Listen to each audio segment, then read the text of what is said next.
Hey guys, what's going on? It's Anthony here, and in today's video I'm going to be talking about the M1 MacBook Pro and why I canceled my order.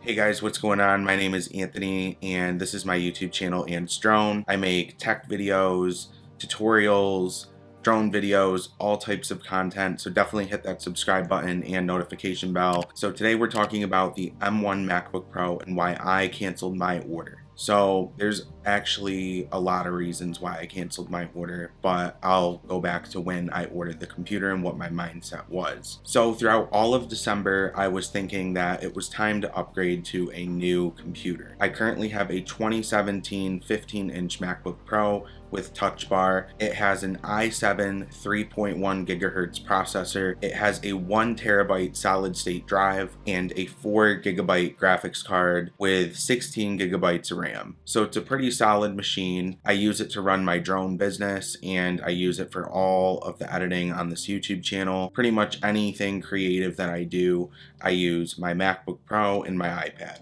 So I was thinking about all the benefits of the M1 chip, especially when it comes to Apple applications like Final Cut Pro that I use for all of my editing. The M1 chip has received amazing reviews from the people that have used it.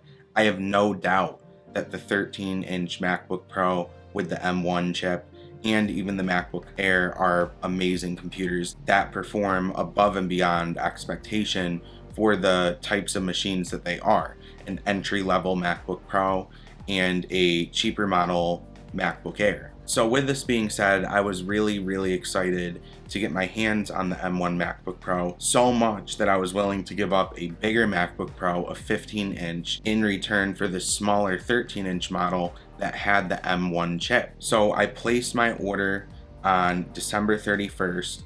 I spec'd out a 13-inch MacBook Pro. It was 16 gigabytes of RAM, 2 terabyte solid state drive with the Apple M1 chip. And then I started to do more research on the M1 chip. Probably research I should have done before I even placed my order. And I found out that a lot of my plugins for Final Cut Pro would not be compatible with the M1 chip. For example, I use Core Mount. And core mount is important because I shoot a lot of real estate, commercial real estate, residential real estate, and a lot of times I use core mount to outline the properties and keyframe those bits and pieces into my videos. My plugins not working is going to be a major hiccup for me in my business, and I'm not sure what I would do if I wasn't able to use that plugin. I don't know what other options there are that are compatible with the M1 chip, so that was a major issue. Another major issue is Photoshop, and honestly any Adobe app isn't fully optimized for the M1 chip. You're getting kind of like a beta tested version. So beta software to me is not very reliable, and I can't have the applications crashing, especially when I use them for my business. Really, what it came down to for me was the compatibility issues. Honestly, over time, those things will get sorted out. But to be honest, I have a great machine right now. My MacBook Pro does everything I need it to do right now. So thinking about it more logically, I decided to cancel my order because I felt that the M1 chips need to be around a little bit longer so that companies like Adobe and Core Mount plugins and even my other plugins that I use for Final Cut Pro, I just want to make sure that those things are going to work before I spend over $2,000. Now, here's another thing too that I kind of thought about while going through this whole mental process of whether I should get this computer. I also thought about the screen size. I've been used to a 15-inch MacBook Pro. I don't know how I would feel going to a 13-inch MacBook Pro.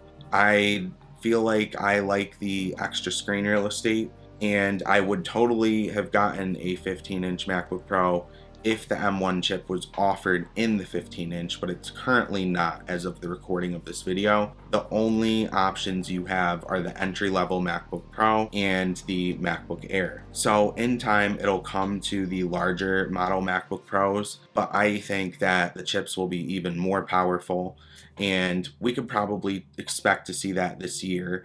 And later on this year, I will purchase one of those MacBook Pros whenever they're announced. I'm really excited about the M1 chip. This does not change my perspective on it at all. It's an amazing piece of technology for what it can do. I just personally think that it's not ready for the mainstream yet, and you know, the testers and whatnot, the tech people that, you know, have Intel Macs but can also afford to get a M1 MacBook to have so that they can experience that early on, that's really cool. But I don't think it's ready for me to use the M1 chip solely until all these applications, plugins, everything else catches up.